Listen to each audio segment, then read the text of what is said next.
essa aprendizagem encarnada que eu estou dizendo é o que muda, é aquele modo de aprender, ou aquele conteúdo que você aprendeu, que muda o sujeito centrado num mundo concreto, então envolvido com o cotidiano real e com as potencialidades de mudança. Eu vejo muita gente da minha geração que fala: eu não sei usar isso, eu não gosto de WhatsApp. Aí eu falo: você não gosta por quê? Eu adoro. Meus filhos moram longe de mim, eu falo todo dia com eles. Existem certos pontos positivos, mas existem pontos negativos. Mas as pessoas elas resistem mais porque não sabem do que propriamente porque avaliam como negativos aquele instrumento e aquela ferramenta. Então, quando a gente considera a aprendizagem como uma aprendizagem que faz parte agora da vida, do cotidiano encarnado, do cotidiano de todos nós, a gente pode pensar que existe uma possibilidade de mudança quando a gente aprende e supera as dificuldades que existem.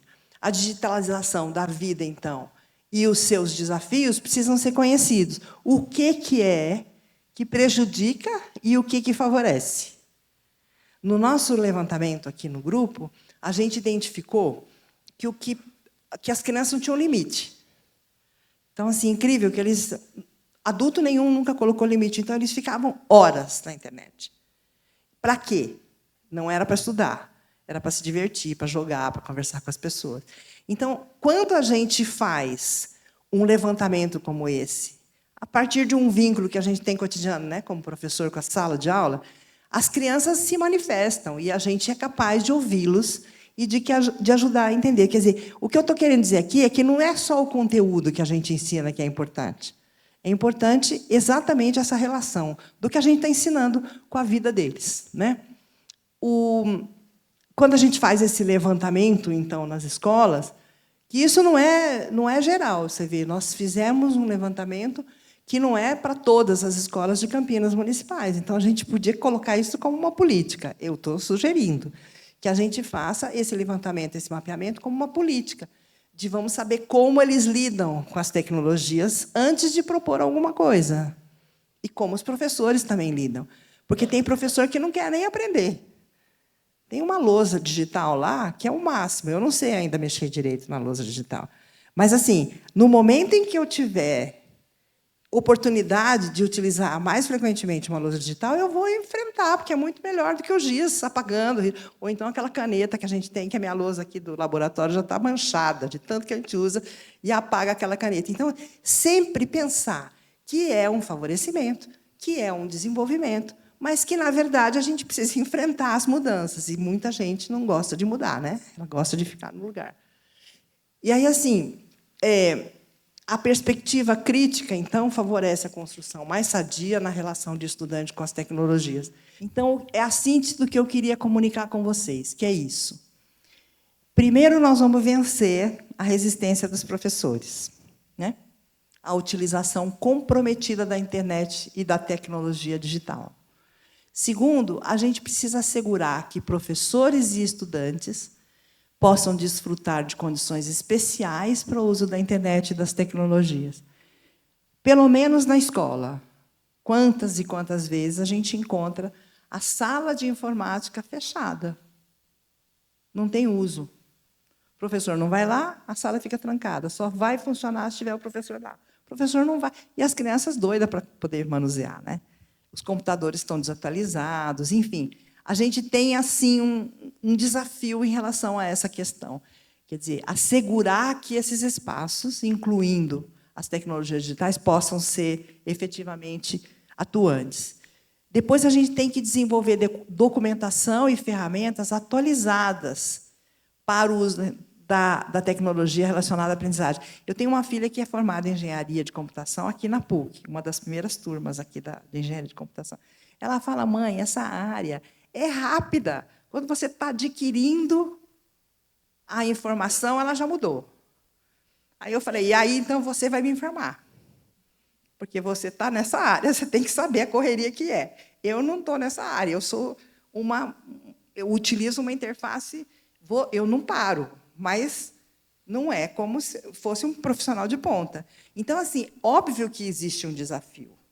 E, quando eu toco nesse assunto, Eu acho que os professores precisam de um assistente técnico de tecnologia na escola. Porque nem todos os professores são que nem um engenheiro de computação, né, gente? O professor é professor, está se esforçando para chegar lá, né? Para introduzir as tecnologias na sua prática. Mas a gente precisa de cartilhas, de documentos, de ferramentas atualizadas, para que a gente também não fique pendurado em alguma coisa que não consegue, né, responder à realidade. Outra coisa é promover espaços de debates nas escolas sobre os perigos e os limites. Quando a gente começou a discutir a Dark Web, por exemplo, nem eu não sabia o que era. E acontece que a mídia vai trazendo informações de como eles exploram esses fóruns com os adolescentes, fazendo a cabeça deles para poder agredir, para violentar, para fazer uma série de coisas. Então, assim, a gente precisa saber para discutir com eles. Porque quando eles falam, nossa, mas você sabe o que é isso? Eu falo, sei. E eu sei dos perigos que acontecem isso. Aí já fica um vínculo diferente. Já não é uma coisa que eu preciso manter distância. Eu já vou conseguir conversar com eles sobre os impactos e os perigos dessa situação. Aí, por fim, promover, difundir, incentivar a cultura de software livres, políticas sociais para o uso de tecnologias digitais. A gente tem ainda uma situação muito difícil de superar, que é exatamente o custo das tecnologias. Não é? E, assim, nem sempre todo mundo consegue manter uma atualização em função de todos esses custos que estão encadeados em algumas, né, um conglomerado de empresas que dominam esse setor e que acabam colocando para o mundo. Então, assim, o que a gente tem que fazer é sempre incentivar que existe o acesso aberto das produções científicas, que exista os softwares livres para as pessoas poderem disseminar, para poder ser disseminado de uma maneira mais ampla aquilo que é necessidade tecnológica. E eu acho que, assim, eu gostaria que a gente pudesse conversar um pouco sobre isso também. Então, eu passo a palavra para a Eliane, e aí a gente pode abrir um debate mesmo com as pessoas que estão aqui, ou se tem a oportunidade de conversar com quem está mais distante, para ver como é que a gente termina essa discussão com mais entusiasmo de vencer a resistência das tecnologias para poder deixar essa aprendizagem encarnada fazer parte do cotidiano das crianças nas escolas. Muito obrigada.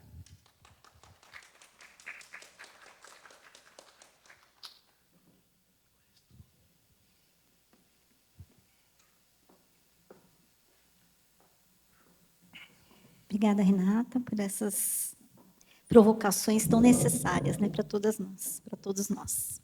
Então, boa tarde a todos que estão aqui, aqueles que estão nos acompanhando ubiquamente, para usar uma palavra chique, né, que estão aí nos vendo em outros tempos e espaços através da internet. Queria agradecer demais à PUC Campinas e principalmente à Pró-Reitoria de Pesquisa e Extensão, na figura das professoras Alessandra e Renata, pelo convite e a oportunidade de dialogar com vocês. Eu vou falar um pouquinho sobre algumas coisas que eu tenho pesquisado nessa linha de multiletramentos críticos. Eu falo em TDIC, né, Tecnologias Digitais da Informação e Comunicação, e nessa questão da formação, ação docente.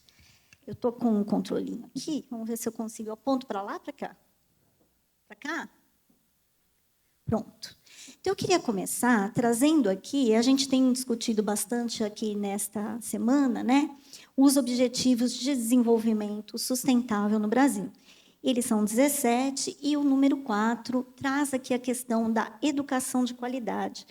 E o meu questionamento é exatamente pensar o que é educação de qualidade, né? Quando a gente fala sobre isso, nas ODSs, aparece assim, garantir o acesso à educação inclusiva, de qualidade e equitativa e promover oportunidades de aprendizagem ao longo da vida para todos. Mas o que é qualidade, né? Há esse estudioso, educador, pesquisador que eu gosto muito de ler, que é o professor Gert Bista, e ele diz numa publicação de 2010, ele fala assim, qualidade é um dos termos mais abusados na educação, né? Porque a gente fala qualidade como se qualidade fosse a mesma coisa para todo mundo. E não é, né? O que é que eu penso quando eu digo que o nosso objetivo é atingir uma educação de qualidade? Acho que isso passa por algumas perguntas que têm que vir antes, né? Então, quais são os nossos propósitos com a educação? Quais são os objetivos da educação? A Raquel mencionou aqui brevemente, quando ela falou a questão dos conteúdos, né? Uma educação conteudista ou bancária, como diz Paulo Freire, né? É uma educação voltada simplesmente à transmissão de informações ou conteúdos que vão ser absorvidos para depois serem sacados pelo professor na prova, não é isso? O professor deposita para depois sacar.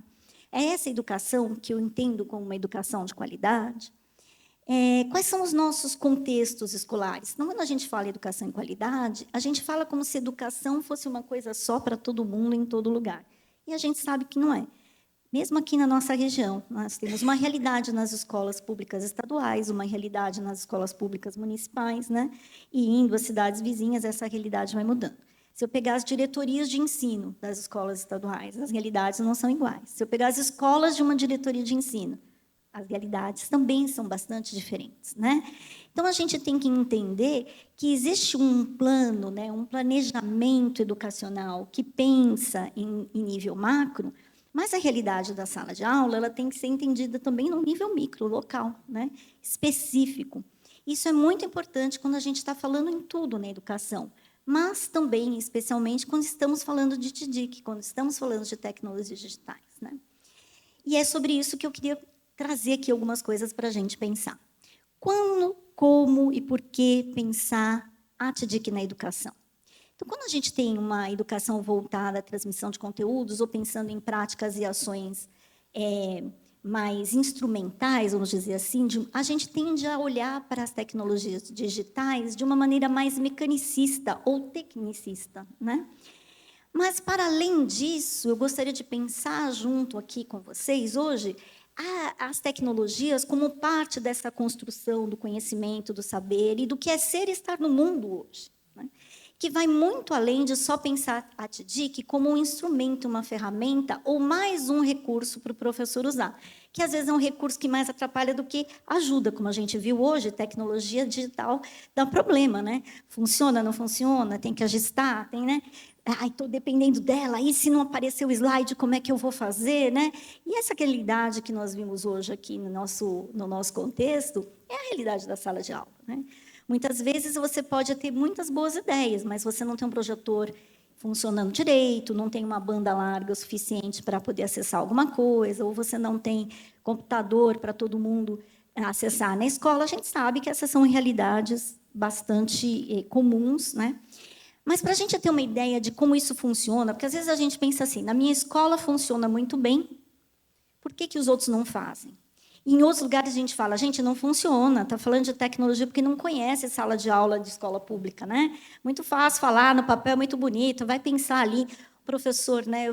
A gente fez uma pesquisa recente agora nos últimos 3 anos com professores aqui de Campinas e também das diretorias de ensino, da diretoria de ensino de Piracicaba, cerca de 300 professores. E, às vezes, alguns professores diziam assim, durante o ensino remoto, né, que eles tinham 500, 600 alunos, e que eles estavam usando o WhatsApp, estavam usando o centro de mídias, estavam usando o Google não sei o quê, ou mais não sei o que lá, para tentar falar com esses alunos, que muitas vezes eram alunos que, no seu cotidiano, moravam numa casa com 5, 6 pessoas, apenas um aparelho celular, sem acesso à internet, tinha que esperar o pai ou a mãe chegar com esse celular. Então, a gente tem que entender um pouquinho essa realidade que é tão diferente. Para isso, eu trouxe alguns dados de uma pesquisa que eu vou mostrar para vocês já já.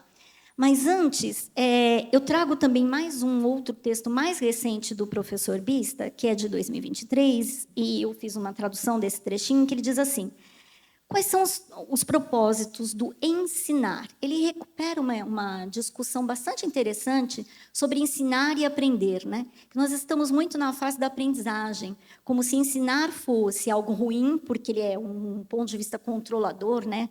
O professor é aquele que quer controlar, não, ele não pode controlar, ou que o professor deveria assumir esse papel de ser esse mediador, que também é uma forma de controle de como o aluno vai aprender.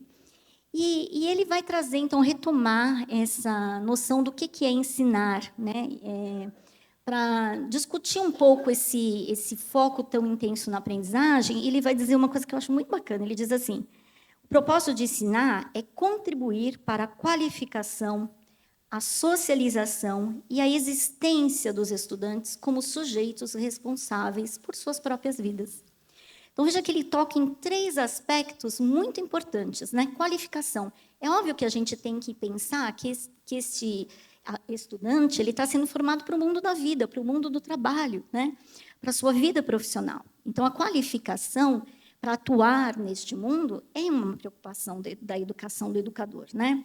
Mas ele também precisa aprender a socialização, porque nós não fazemos nada neste mundo sozinhos. E essa socialização começa com a minha capacidade de aprender a trabalhar em grupo, colaborar, né? De fazer redes, estabelecer redes, de respeitar as diferenças, as diversidades, né? As multiplicidades nas formas de ver, de ser, né? E de se manifestar nos nossos contextos. E também como sujeitos responsáveis por suas próprias vidas e respeitar as próprias subjetividades, né? E tornar esse sujeito aquele sujeito que consegue, então, tomar as suas decisões de maneiras éticas, né? Que é o que nós tanto precisamos hoje. Então, para a gente começar a nossa conversa, se vocês têm um telefone celular aí que tem conexão, vocês poderiam, por favor, tentar abrir este link que vai levá-los para uma plataforma que chama Mentimeter. Não sei se vocês conhecem. Vamos ver se está certo.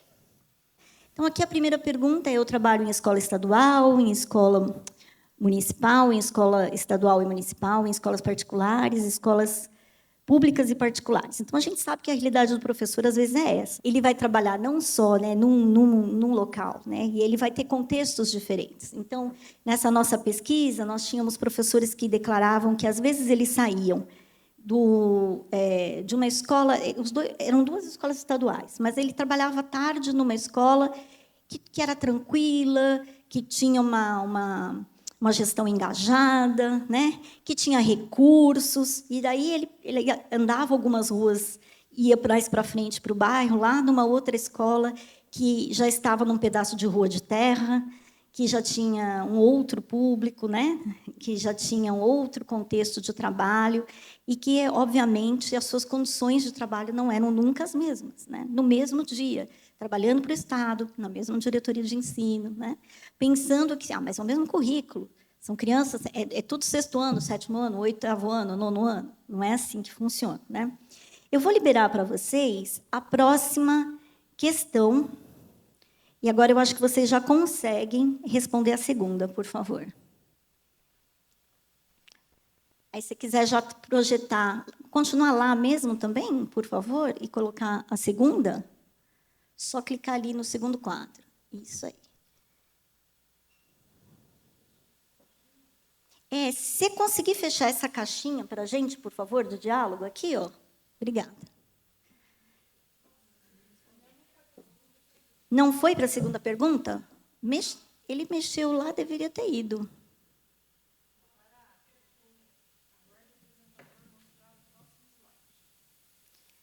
Deveria ter ido para o próximo slide. Vamos lá, deixa eu ver se eu consigo mudar aqui. E agora?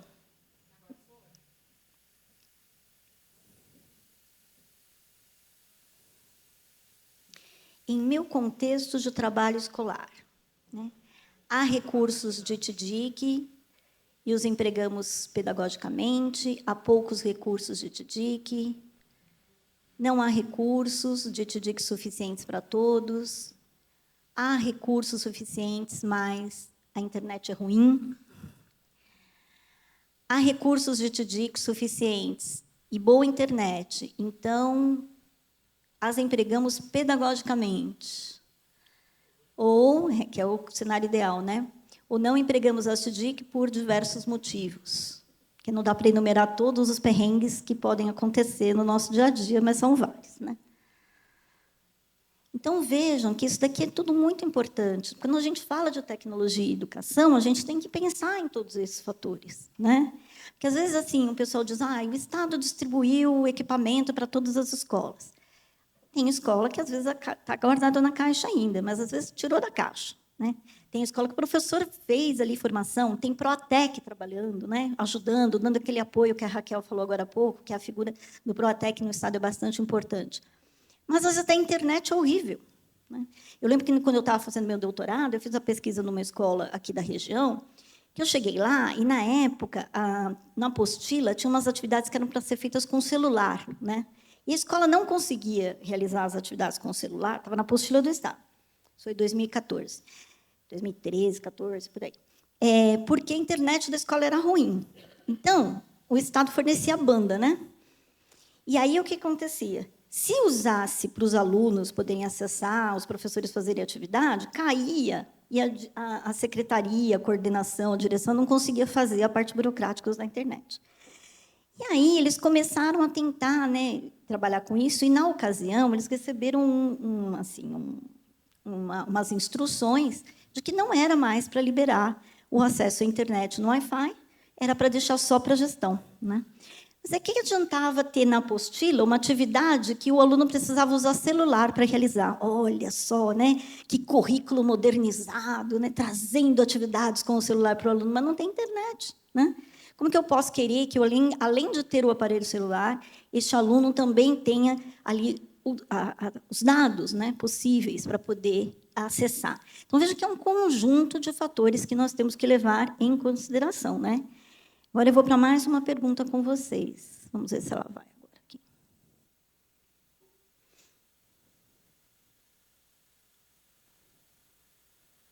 Aqui embaixo. Digite de 3 a 5 palavras que você associa às tecnologias digitais. Rapidez, nem tanta, né? Que vocês viram que demora um tempinho. Não é tão rápido quanto a gente acha, às vezes, né? Igualdade, informação, interação, importante, celular, internet, comunicação. Então, vejam quantas coisas, né, nós associamos a esses fazeres que os ambientes digitais, o que a gente chama de e-ecologias, nos permite, né? Como agora, por exemplo, algumas pessoas podem estar nos acompanhando à distância, remotamente, ou podem assistir depois, porque fica gravado lá no canal da PUC Campinas, no YouTube. Então, isso tudo faz parte de uma realidade social que não é parte de todos que estão nesta sociedade. E aí que nós temos que pensar que, para uma educação de qualidade e para a gente conseguir essa igualdade que tanto nós queremos, né, e de acesso às questões, e eu quero agradecer a vocês pela participação, muito obrigada. Podemos voltar para o slide, por favor? Para que a gente possa, então, pensar essa sociedade, eu vou para o próximo, pode deixar que eu mudo aqui. A gente precisa, então, entender como é que é a nossa realidade de acesso aos recursos. Eu trouxe alguns dados para vocês, então, aqui, que estão publicados. Ainda não saiu o relatório completo, mas já saiu um relatório o parcial dos dados levantados, da pesquisa TIC Educação, que é desenvolvida pelo núcleo de pesquisas do CETIC.br. E é uma pesquisa bastante interessante, tem muitos dados, os relatórios são publicados anualmente, há uma equipe de consultores, da qual eu faço parte desde 2020, que auxilia, né, trazendo ali, discutindo tanto o desenvolvimento da pesquisa, do tipo de pergunta que é feita, depois na análise, né? Então, é um trabalho muito sério, que já é realizado desde 2010, né? O que a pesquisa investiga? A comunidade escolar, então, ela vai abordar, né, do ponto de vista dos alunos, dos professores, dos coordenadores, dos diretores, né? E vai ter por propósito mapear o uso e a apropriação das tecnologias de informação e comunicação em escolas públicas e privadas de educação básica, em todo o país, né? Eles partem para essa pesquisa a partir do cadastro que é construído anualmente pelo Censo Escolar do INEP, certo? Bom, e aí eu fiz alguns recortes para vocês de resultados da pesquisa. Então, o primeiro recorte que eu trago aqui para vocês, que são os indicadores, que o relatório completo de 22 ainda não saiu, mas já saíram os indicadores, né? Investiga escolas com acesso à internet, pensando em escolas de ensino fundamental e médio, e vai trazer aqui por percentual, por região. Então, vamos olhar aqui a nossa região, né? A região sudeste. Então, veja, tem acesso à internet na escola, né? 91% tem. 97%, desculpa, obrigada, Raquel. 97% tem, né? Então, o acesso existe, mas aí as perguntas vão sendo refinadas, porque uma coisa é dizer que tem o acesso, outra coisa é que acesso é esse, né? Como é que ele funciona? E veja que eles diferenciam também se é área urbana ou rural, se é capital ou interior. Então, vejam que os números do interior ali, olha, já cai um pouco, né? Vê que no interior já cai de 99 para 93, né? E quando depende da administração pública, por exemplo, a gente tem diferença entre a administração municipal e a administração estadual. Então, veja que esses números eles vão variando bastante, né? Não são fechados. Então, eu fiz alguns destaques para vocês agora na pergunta sobre acesso, as escolas com acesso à internet para uso dos alunos. Porque, às vezes, a gente tem ideias muito legais de atividades, né? Mas como é que eu faço para o meu aluno acessar? Contei o caso para vocês daquela escola que eu tive, né, trabalhando, em que eles não tinham como acessar por conta dos dados não serem fornecidos. Então, vamos ver como é que é essa realidade que a pesquisa TIC Educação trouxe para a gente. Então, por região, no Sudeste, em percentual, né, total de escolas de fundamental e médio em que o aluno tem acesso para uso da internet. 80% sim, né? Quando eu vou para a área rural, esse número cai para 68%. E quando eu vou para o interior, eu tenho um número de 79%. Então, vejam que isso mostra a desigualdade, né? Que existe ali um desbalanço, né, entre essa questão do acesso. E a última que eu trago aqui é sobre as escolas com acesso à internet para uso dos alunos, né, por região. Ele não foi, eu não mudei aqui. No ensino fundamental e médio, com acesso à internet e computador. Porque pode ter acesso à internet, mas não tem computador, né, para o aluno acessar. Então, que tem acesso a computador, olha só, o número do Sudeste está em 72%, mas veja que tem regiões do Brasil, como, por exemplo, no Nordeste, com 41%. Né? Olha que dispar, né? Que diferente. E quando a gente vai pensar em regiões do interior, este número cai para 55%. Então, quando eu estou falando de educação e tecnologia, eu não estou falando a mesma coisa para todo mundo, né? Eu não posso homogeneizar algo que é tão heterogêneo. Acho que isso é para a gente pensar. E aqui eu trago uma imagem que eu acho essa foto sensacional. Já tem alguns anos que eu utilizo essa foto, né? São crianças catadoras de lixo.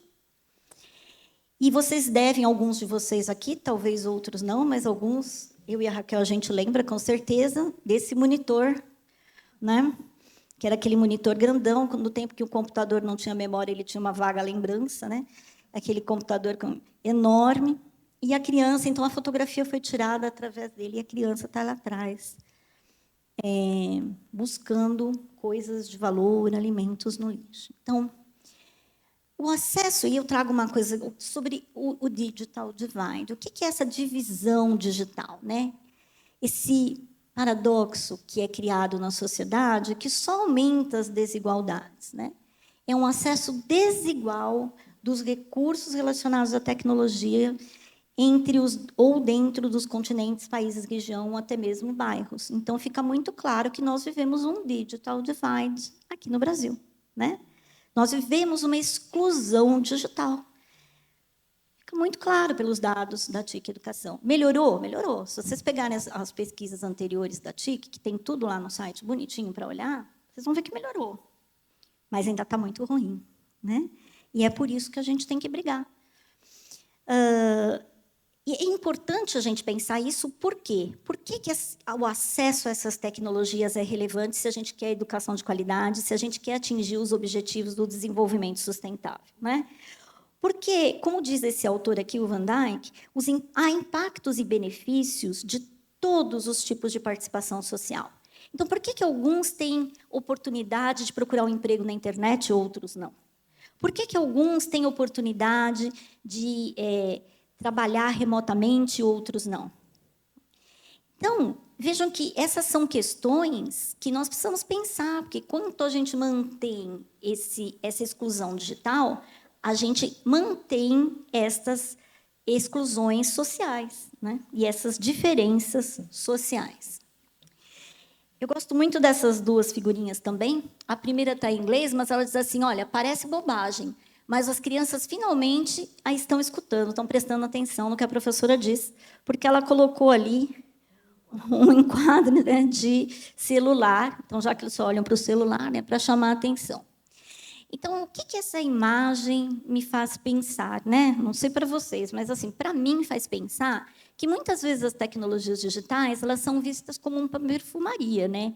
Elas são vistas como só um instrumento, elas são vistas de maneira bastante técnica como um algo a mais que vai deixar minha aula moderninha ou atualizada. E não é esta a questão, né? E nem também o professor tem que se fantasiar de tecnologia para chamar a atenção para a sua aula, não é isso que acontece. Mas, por outro lado, a gente tem o outro extremo também. Essa é uma pesquisa recente que eu publiquei junto com um ex-mestrando, agora mestre, né?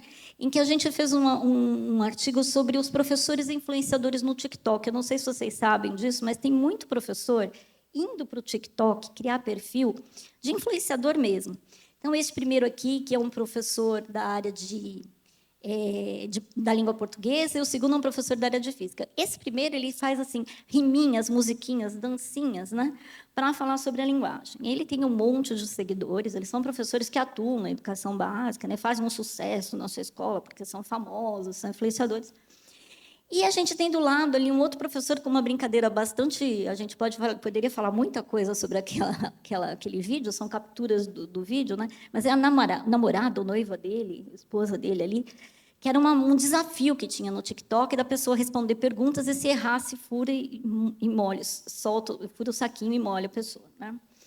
Então, vejam, esse é um outro extremo, né? Então, um professor, para chamar a atenção dos alunos, para conseguir comunicar, para conseguir envolvimento, ele precisa se tornar um influenciador. Nem todo mundo tem essa vocação, né? Quem aqui tem TikTok como perfil, que faz postagens, que produz conteúdo para TikTok?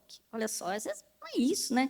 Se a gente tem ali 500, 600 alunos, trabalha em 2, 3 escolas, mal consegue tempo para corrigir o que tem que corrigir, almoçar, tomar banho, lavar o cabelo, imagina produzir conteúdo para o TikTok para me tornar relevante para os meus alunos. Então, também não é nesse sentido que nós estamos falando da tecnologia digital aqui, né? Nenhum desses dois sentidos. Agora, tem questões que a escola não pode se omitir e precisa tratar. Acho que mais do que as questões estéticas de o que fazer, que recursos digitais utilizar, né, como utilizar, a gente pensar questões éticas, né? Tem esse caso dos colapsos contextuais, e a gente não lida com eles. Eu trouxe aqui um meme que circulou bastante nas redes sociais há um tempo atrás, né? Então, a pessoa está dizendo, chamava esse perfil chamava Terabytes de Sofrimento. Vi um texto político do meu marido no Face e quero fugir de casa, né? O outro ali do lado, de terno e gravata, dizendo, preciso de vidas no Candy Crush, mas tenho vergonha de pedir, né? O de cima, compartilhei notícia falsa por engano e fingi que foi ironia depois. E o outro do lado, meu tweet, que agora chama X, né? X, com erro de português, entrou ao vivo no programa da Fátima, que agora não é mais da Fátima, agora é com a Patrícia Poeta, na verdade. Mas vejam que ali eles estão... a gente está falando do colapso contextual, porque nós não temos uma única faceta identitária, né? Nós somos muitos, atuamos de diferentes maneiras e em diferentes contextos. Mas, no digital, os nossos contextos eles se mesclam. Porque a gente é acostumado que eu tenho uma conversa com a minha família, com os meus parentes em casa, com outra com os colegas de trabalho, outro comportamento, né? Mas, no digital, tem um encontro, né? Eles confluem, esses contextos confluem, né? E como é que eu lido com isso?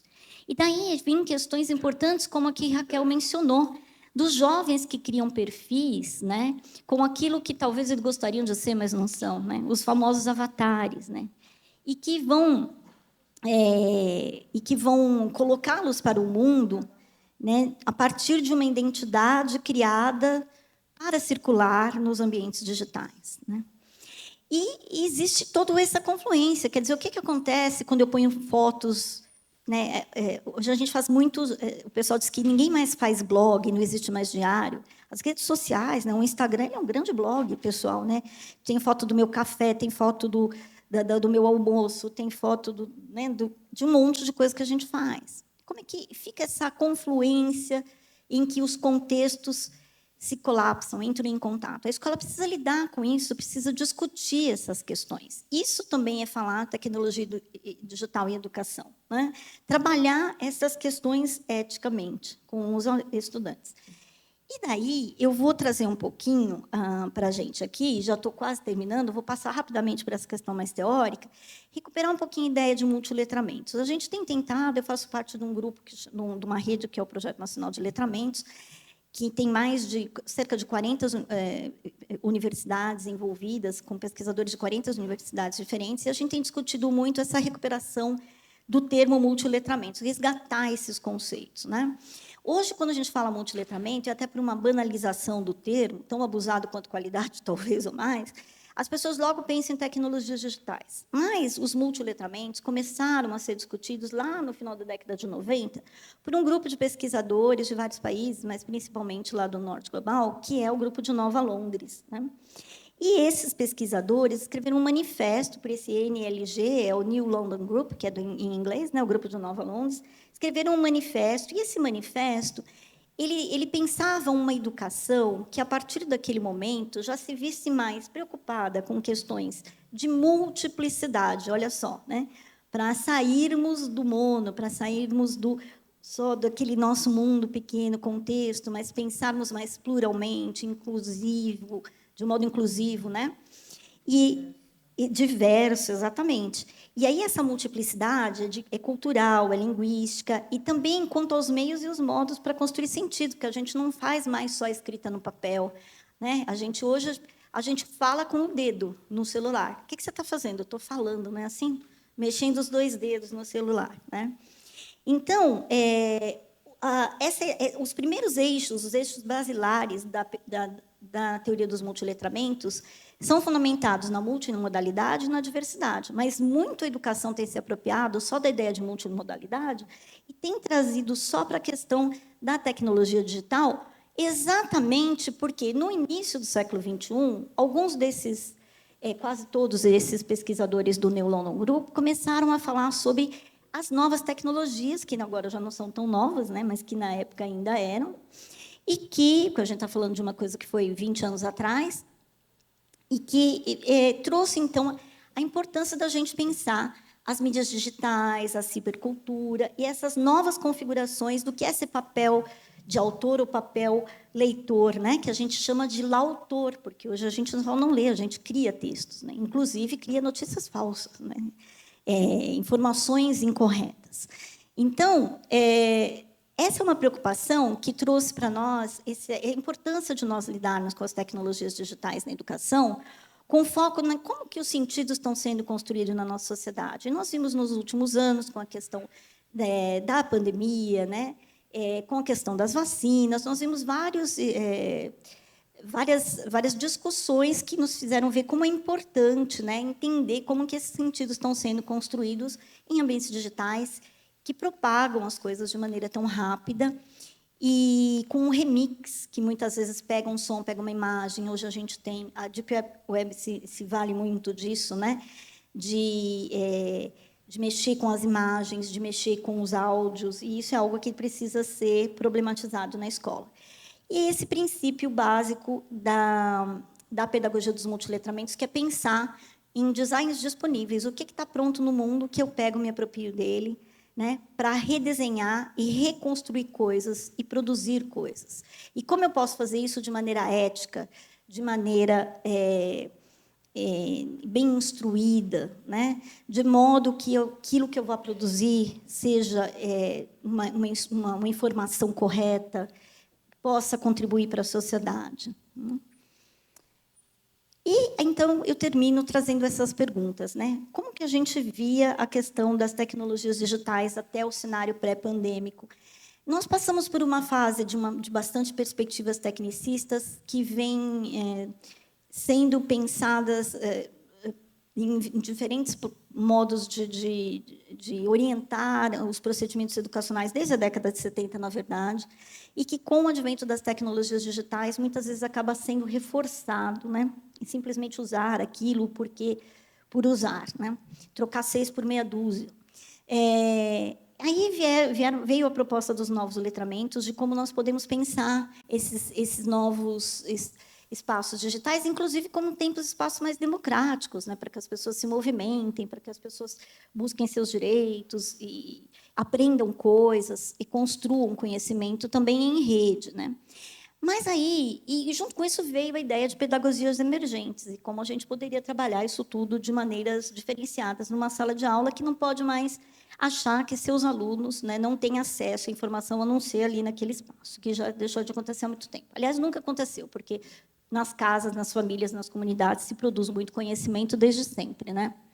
Independente das TDIC. No cenário pandêmico, a gente foi para um extremo, né, que foi o ensino remoto emergencial, que nos fez buscar a instrumentalização, muitas vezes, através do que a gente chama de uma epistemologia de performance, aprender a fazer fazendo, né?